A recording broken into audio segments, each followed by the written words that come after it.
Hello ಗೆಳೆಯರೆ, ಹೊಸ ವಿಡಿಯೋಗೆ ಸ್ವಾಗತ. ಈ ವಿಡಿಯೋಲಿ ನಾವು ಕ್ರಿಯೇಚರ್ ಕಮಾಂಡೋ ಸೀರೀಸ್ನ 2ನೇ ಎಪಿಸೋಡ್ ಎಕ್ಸ್ಪ್ಲೇನ್ ಮಾಡ್ತಿದ್ದೀವಿ. ಅದಕ್ಕಿಂತ ಮುಂಚೆ ಎಪಿಸೋಡ್ 1 ರೀಕ್ಯಾಪ್ ನೋಡೋಣ. ಪೊಕೋಲಿಸ್ತಾನ್ ಮೇಲೆ ಸರ್ಸಿ ಅಟ್ಯಾಕ್ ಮಾಡಿರ್ತಾಳೆ. ಅಲ್ಲಿರೋ ಪ್ರಿನ್ಸಸ್ನ ಕಾಪಾಡೋಕೆ ವಾಲರ್ ರಿಕ್ ಜೊತೆ ಟೀಮ್ನ ಅಲ್ಲಿಗೆ ಕಳಿಸ್ತಾಳೆ. ಅಲ್ಲಿಗೆ ಹೋದ್ಮೇಲೆ ಡಾಕ್ಟರ್ ಫಾಸ್ಫರಸ್ ರಿಕ್ ಮೇಲೆ ಅಟ್ಯಾಕ್ ಮಾಡ್ತಾನೆ. ಆದರೆ ರಿಕ್ ಅವನಿಗೆ ಬುದ್ಧಿ ಹೇಳ್ತಾನೆ. ಇನ್ನೊಂದು ಕಡೆ ಬ್ರೈಡ್ ಮತ್ತು ನೀನಾ ಬ್ರೈಡ್ನ ಬರ್ತ್ ಪ್ಲೇಸ್ಗೆ ಹೋಗಿರ್ತಾರೆ. ಇಲ್ಲಿಗೆ ಎಪಿಸೋಡ್ 1 ಮುಗ್ದಿರುತ್ತೆ. ಬನ್ನಿ ಇವಾಗ ಎಪಿಸೋಡ್ 2 ನೋಡ್ತಾ ಹೋಗೋಣ. ಈ ಎಪಿಸೋಡ್ ಡೈರೆಕ್ಟ್ 1831 ಶುರು ಆಗುತ್ತೆ. ಅಲ್ಲಿ ಎಪಿಸೋಡ್ 1 ಕೊನೆಯಲ್ಲಿ ತೋರಿಸಿದ್ದ ಬ್ರೈಡ್ನ ಮೇಲ್ ವರ್ಷನ್ ಇರ್ತಾನೆ. ಅವನ ಹೆಸರು ಎರಿಕ್, ಜೊತೆಗೆ ಅವರ ಅಪ್ಪ ಕೂಡ ಇರ್ತಾನೆ. ಆ ಪ್ಲೇಸಲ್ಲಿ ಎಷ್ಟೊಂದು ಸತ್ತೋಗಿರೋ ಹುಡುಗಿರ ಬಾಡಿ ಪಾರ್ಟ್ಸ್ ಕಟ್ಟಾಗಿ ಬಿದ್ದಿರುತ್ತೆ. ಎರಿಕ್ ಅವರಪ್ಪ ನನ್ನ ಕೈಲಿ ಈ ಕೆಲಸ ಆಗಲ್ಲ ಅಂತಾನೆ. ಆದರೆ ಎರಿಕ್ ಲೈಫಲ್ಲಿ ಎಲ್ರಿಗೂ ಜೊತೆಲಿ ಯಾರಾದರೂ ಇರಬೇಕು, ನಿನಗೆ ವೈಫ್ ಇದ್ದಾಳೆ ಆದರೆ ನನ್ನ ಜೊತೆ ಯಾರೂ ಇಲ್ಲ ಅಂತಾನೆ. ಅದಕ್ಕೆ ಅವರಪ್ಪ, ನಾನು ನಿನ್ನ ರೆಡಿ ಮಾಡಿದ್ದು ಸ್ಟಡಿ ಮಾಡೋಕೆ, ನಾನು ಇನ್ನೂ ನಿನ್ನ ಬಗ್ಗೆ ಕಂಪ್ಲೀಟಾಗಿ ತಿಳ್ಕೊಂಡೇ ಇಲ್ಲ, ಮತ್ತೆ ನಾನು ನಿನ್ನ ಥರ ಯಾರನ್ನೂ ಕ್ರಿಯೇಟ್ ಮಾಡೋಕೆ ಆಗಲ್ಲ ಅಂತಾನೆ.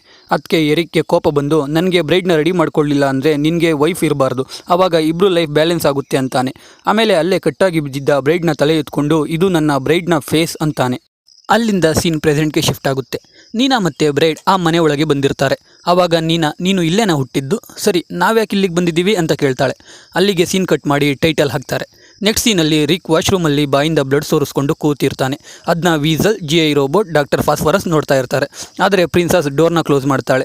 ರಿಕ್ ಕೈಯಲ್ಲಿರೋ ರಿಮೋಟ್ನ ನೋಡಿ ಏನಿದು ಅಂತ ಕೇಳ್ತಾಳೆ. ಅದಕ್ಕೆ ರಿಕ್, ಇದು ಡೆಟೋನೇಟರ್, ಇದನ್ನ ಪ್ರೆಸ್ ಮಾಡಿದ್ರೆ ಎಲ್ರಿಗೂ ಶಾಕ್ ಹೊಡೆಯುತ್ತೆ. ಅವರೆಲ್ಲರೂ ನನ್ನ ಮಾತನ್ನ ಕೇಳೋವರೆಗೂ ಇದು ನನ್ನ ಹತ್ರನೇ ಇರಬೇಕು. ನೀವೇನು ಟೆನ್ಷನ್ ತೊಗೋಬೇಡಿ, ಅವರೆಲ್ಲರೂ ನನ್ನ ಮಾತು ಕೇಳೋ ಹಾಗೆ ಮಾಡಿ ನಿಮ್ಮನ್ನ ಪ್ರೊಟೆಕ್ಟ್ ಮಾಡ್ತೀವಿ ಅಂತ ಹೇಳ್ತಾನೆ. ಅದಕ್ಕೆ ಪ್ರಿನ್ಸಸ್ ಸರಿ ಅಂದು ಅವ್ನು ಬ್ಲಡ್ ಕ್ಲೀನ್ ಮಾಡೋಕೆ ಟೀ ಶರ್ಟ್ ಬಿಚ್ಚೋಕೆ ಹೇಳ್ತಾಳೆ. ಅವನ ಬಾಡಿ ಮೇಲೆ ತುಂಬ ಮಾರ್ಕ್ಸ್ ಇರುತ್ತೆ.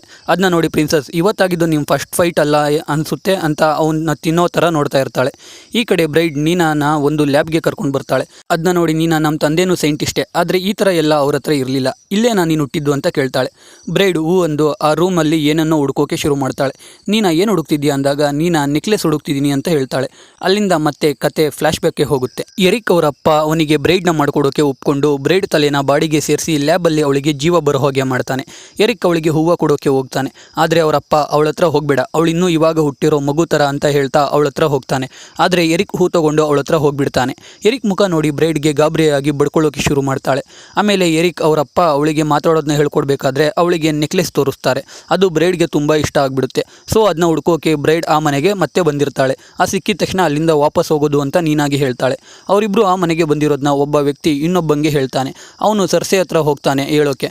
ಆದರೆ ಸರ್ಸೆ, ನನಗೆ ಗೊತ್ತು, ಆ ಅಡ್ರೆಸ್ ತಿಳ್ಕೊ ಅಂತ ಹೇಳ್ತಾಳೆ. ಈ ಕಡೆ ಪ್ರಿನ್ಸಸ್ ರಿಕ್ನ ಸೆಡ್ಯೂಸ್ ಮಾಡೋಕೆ ಶುರು ಮಾಡ್ತಾಳೆ. ನಮ್ಮ ರಿಕ್ ಎಷ್ಟೇ ರಿಫ್ಯೂಸ್ ಮಾಡೋಕೆ ಟ್ರೈ ಮಾಡಿದ್ರು ಬಿಡಲ್ಲ. ಕಡೆಗೂ ಕಿಸ್ ಮಾಡೋಕೆ ಶುರು ಮಾಡ್ತಾಳೆ. ಅಷ್ಟೇ, ರಿಕ್ ಕಂಟ್ರೋಲ್ ತಪ್ತಾನೆ. ಇಬ್ಬರು ಇಂಟಿಮೇಟ್ ಆಗೋಕೆ ಶುರು ಮಾಡ್ತಾರೆ. ಆ ಸೌಂಡ್ನ ವೀಸಲ್, GI ರೋಬೋಟ್ ಮತ್ತು ಫಾಸ್ಫರಸ್ 3 ಜನನು ಈಚೆ ಕೇಳಿಸ್ಕೋತಾ ಇರ್ತಾರೆ. ಅಲ್ಲಿಗೆ ಅಲೆಕ್ಸಿ ಬಂದು ಜನರಲ್ ರಿಕ್ ಫ್ಲಾಗ್ ಎಲ್ಲಿ, ನಾವು ಅವರಿಗೆ ಇಬ್ಬರು ಕ್ಯಾಸಲ್ ಬಿಟ್ಟು ಹೋಗಿದ್ದಾರೆ ಅಂತ ಹೇಳಬೇಕು ಅಂತ ಫಾಸ್ಫರಸ್ನ ಕೇಳ್ತಾನೆ. ಆದರೆ ಅಲೆಕ್ಸಿಗೂ ಗೊತ್ತಾಗುತ್ತೆ ಒಳಗಡೆ ಏನು ನಡೀತಿದೆ ಅಂತ. ಪಾಪ ಅವನು ಸುಮ್ಮನೆ ನಿಂತ್ಕೊಳ್ತಾನೆ. ಈ ಕಡೆ ಬ್ರೈಡ್ ಆ ಮನೆಯಲ್ಲಿ ಅವಳಿರ್ತಿದ್ದ ಆ ರೂಮ್ಗೆ ಬರ್ತಾಳೆ. ಅಲ್ಲಿಂದ ಕತೆ ಮತ್ತೆ ಫ್ಲಾಶ್ ಬ್ಯಾಕ್ಗೆ ಶಿಫ್ಟ್ ಆಗುತ್ತೆ. ಎರಿಕ್ ಬ್ರೈಡ್ಗೆ ಕಾಟ ಕೊಡ್ತಾ ಇರ್ತಾನೆ. ಅದನ್ನ ತಡೆಯೋಕೆ ಅವರಪ್ಪ ಬರ್ತಾನೆ. ಎರಿಕ್ಗೆ ಕೋಪ ಬಂದು ಅವರ ಅಪ್ಪನ ಕತ್ನ ಹಿಡ್ಕೊಂಡು, ನೀನು ಫೇಲ್ ಆದೆ, ಅವಳು ನನ್ನ ಇಷ್ಟಪಡಬೇಕಿತ್ತು ಅಂತ ಅಳ್ತಾ ಹೇಳ್ತಾ ಅವರಪ್ಪನ ಸೈಡ್ಗೆ ಎಸ್ತು ಅಳ್ತಾ ಅಲ್ಲಿಂದ ಓಡೋಗ್ತಾನೆ. ಎರಿಕ್ನ ನೋಡಿದ್ರು ಪಾಪ ಅನಿಸುತ್ತೆ. ಬ್ರೈಡ್ ಎರಿಕ್ ತಂದೆ ಬಳಿ ಬಂದು ಸಮಾಧಾನ ಮಾಡ್ತಾಳೆ. ಕತೆ ಮತ್ತೆ ಪ್ರೆಸೆಂಟ್ಗೆ ಬರುತ್ತೆ. ನೀನಾ ಬ್ರೈಡ್ ಹುಡುಕ್ತಿದ್ದ ನೆಕ್ಲೆಸ್ನ ಹುಡುಕೊಂಡು ಬ್ರೈಡ್ ಹತ್ರ ಬರ್ತಾಳೆ. ಬ್ರೈಡ್ಗೆ ಆ ನೆಕ್ಲೆಸ್ ನೋಡಿ ಮತ್ತೆ ಹಳೆದ ನೆನಪಾಗುತ್ತೆ. ಕತೆ ಫ್ಲ್ಯಾಶ್ ಬ್ಯಾಕ್ಗೆ ಶಿಫ್ಟ್ ಆಗುತ್ತೆ.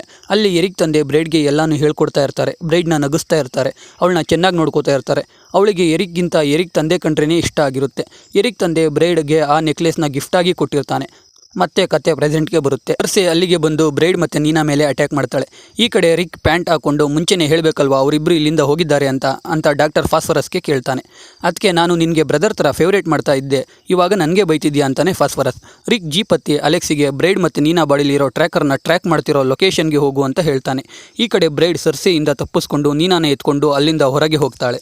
ಈಚೆ ಸನ್ಸ್ ಆಫ್ ದಿ ಮಿಸ್ಕಿರಾ ಇರ್ತಾರೆ. ಎಲ್ರಿಗೂ ಚೆನ್ನಾಗಿ ಹೊಡೆದು ಸಾಯಿಸ್ತಾಳೆ. ಆವಾಗ ಬ್ರೈಡ್ಗೆ ಇರೋ ಸೂಪರ್ ಪವರ್ ಯಾವುದು ಅಂತ ಗೊತ್ತಾಗುತ್ತೆ. ಬ್ರೈಡ್ಗೆ ಸೂಪರ್ ಸ್ಟ್ರೆಂತ್ ಇರುತ್ತೆ. ಬ್ರೈಡ್ ನೀನಾನ ಅಲ್ಲಿಂದ ಹೋಗೋಕೆ ಹೇಳಿ ಸರ್ಸೆ ಮೇಲೆ ಅಟ್ಯಾಕ್ ಮಾಡಿ ಮತ್ತೆ ಆ ಲ್ಯಾಬ್ ಒಳಗೆ ಬಂದು ಬೀಳ್ತಾರೆ. ಸರ್ಸೆ ಲ್ಯಾಬಲ್ಲಿ ಬ್ರೈಡ್ನ ಕಟ್ಟಾಕಿದ್ದ ಬೆಡ್ ಮೇಲೆ ಬ್ರೈಡ್ನ ಹಾಕಿ ಚೆನ್ನಾಗಿ ಹೊಡಿಬೇಕಾದ್ರೆ ಬ್ರೈಡ್ಗೆ ಮತ್ತೆ ಹಳೆ ಕತೆ ನೆನಪಾಗುತ್ತೆ. ಅದರಲ್ಲಿ ಅವಳು ಮತ್ತು ಎರಿಕ್ನ ತಂದೆ ಇಂಟಿಮೇಟ್ ಆಗ್ತಾ ಇರ್ತಾರೆ. ಪಾಪ ಎರಿಕ್ ಅದನ್ನ ದೂರದಲ್ಲಿ ನಿಂತ್ಕೊಂಡು ನೋಡ್ತಾ ಇರ್ತಾನೆ. ಅವ್ನು ಪ್ರೀತಿಸ್ತಿರೋ ಹುಡುಗಿ ಜೊತೆ ಆ ಥರ ಮಾಡೋದನ್ನ ನೋಡಿ ಆ ಜೀವಕ್ಕೆ ಏನಾಗಿರಬೇಕು. ಪ್ರೆಸೆಂಟಲ್ಲಿ ಬ್ರೈಡ್ ಅವಳು ಪವರ್ ಎಲ್ಲ ಯೂಸ್ ಮಾಡಿ ಸರ್ಸೆಗೆ ಚೆನ್ನಾಗಿ ಹೊಡೆದು ಈಚೆ ಎಳ್ಕೊಂಡು ಬಂದು ಚೆನ್ನಾಗಿ ಹೊಡಿತಾಳೆ. ಈ ಕಡೆ ನೀನಾ ಅಲ್ಲಿಂದ ದೂರ ಬಂದು ರಿಕ್ಗೆ ಕಾಲ್ ಮಾಡಿ ನಮ್ಮ ಮೇಲೆ ಸರ್ಸಿ ಅಟ್ಯಾಕ್ ಮಾಡಿದ್ದಾಳೆ ಅಂತ ಹೇಳ್ತಿರ್ತಾಳೆ. ಅವಾಗ ಅಲ್ಲೇ ರೋಡಲ್ಲಿ ಇರೋ ಸನ್ಸ್ ಆಫ್ ಥೆಮಿಸ್ಕಿರಾ ನೀನಾ ಮೇಲೆ ಅಟ್ಯಾಕ್ ಮಾಡ್ತಾರೆ. ಈ ಕಡೆ ಬ್ರೈಡ್ ಸರ್ಸೆಗೆ ಹೊಡಿಬೇಕಾದ್ರೆ ಸರ್ಸೆ ಅವಳ ಮ್ಯಾಜಿಕ್ಕಿಂದ ಬ್ರೈಡ್ ಕೈನ ಬಲೂನ್ ಥರ ಮಾಡಿಬಿಡ್ತಾಳೆ. ಅದರಿಂದ ಬ್ರೈಡ್ಗೆ ಸರ್ಸೆಗೆ ಹೊಡೆಯೋಕ್ಕೆ ಆಗಲ್ಲ. ಸರ್ಸೆ ಬ್ರೈಡ್ನ ಮನೆ ಮೇಲಿಂದ ಕೆಳಗೆ ತಳ್ಳಿಬಿಡ್ತಾಳೆ. ಅಲ್ಲಿಗೆ ನೀನಾ ಬರ್ತಾಳೆ. ಅವಳ ಹೆಲ್ಮೆಟ್ಗೆ ಬುಲೆಟ್ ಬಿದ್ದು ಹೆಲ್ಮೆಟ್ ಹೊಡೆದೋಗಿ ಅದರಲ್ಲಿರೋ ನೀರೆಲ್ಲ ಈಚೆ ಹೋಗಿ ಅವಳು ಕೆಳಗೆ ಬೀಳ್ತಾಳೆ. ಅವಳ ಪಕ್ಕದಲ್ಲೇ ಬ್ರೈಡ್ ಕೂಡ ಬೀಳ್ತಾಳೆ. ಹಾಗೆ ಮತ್ತೆ ಬ್ರೈಡ್ನ ಫ್ಲ್ಯಾಶ್ ಬ್ಯಾಕ್ ಬರುತ್ತೆ. ಅದರಲ್ಲಿ ಎರಿಕ್ ತಂದೆಗೆ ಬ್ರೈಡ್ ಲೆಮನ್ ಜ್ಯೂಸ್ ಮಾಡ್ಕೊಂಡು ಬರ್ತಿರ್ತಾಳೆ. ಆದರೆ ಎರಿಕ್ ಆಲ್ರೆಡಿ ಅವ್ರ ತಂದೆನ ಕೊಲೆ ಮಾಡಿರ್ತಾನೆ. ಇದನ್ನ ನೋಡಿ ಬ್ರೈಡ್ ಎರಿಕ್ ಮೇಲೆ ಅಟ್ಯಾಕ್ ಮಾಡ್ತಾಳೆ.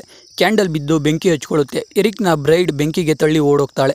ಎರಿಕ್ ಇನ್ನೇನು ಸತ್ತೋದು ಅನ್ಕೋಬೇಕಾದ್ರೆ ಬೆಂಕಿ ಇದ್ದ ಎದ್ದು ಬರ್ತಾನೆ. ಅಲ್ಲಿಂದ ಶುರು ಆಗುತ್ತೆ ಜೂಟಾಟ. ಬ್ರೈಡ್ ಎಲ್ಲೇ ಹೋದ್ರೂ ಎರಿಕ್ ಅವಳನ್ನ ಹಿಂದೆನೇ ಹೋಗ್ತಾ ಇರ್ತಾನೆ.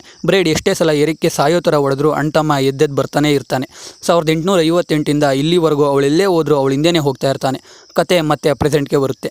ನೀನಾಗೆ ಬ್ರೈಡ್ ಸಾರಿ ಕೇಳ್ತಾಳೆ. ಅಷ್ಟೇ, ಅಲ್ಲಿಗೆ ಒಬ್ಬ ಬಂದೂಕು ತೊಗೊಂಡು ಬಂದು ಹೊಡಿತಾನೆ. ಇಲ್ಲಿಗೆ ಎಪಿಸೋಡ್ 2 ಮುಗಿಯುತ್ತೆ. ಮತ್ತೆ ಎಪಿಸೋಡ್ 3 ಜೊತೆ ಮುಂದಿನ ವಿಡಿಯೋ ಅಲ್ಲಿ ಸಿಗ್ತೀನಿ. ಜೈ ಕರ್ನಾಟಕ.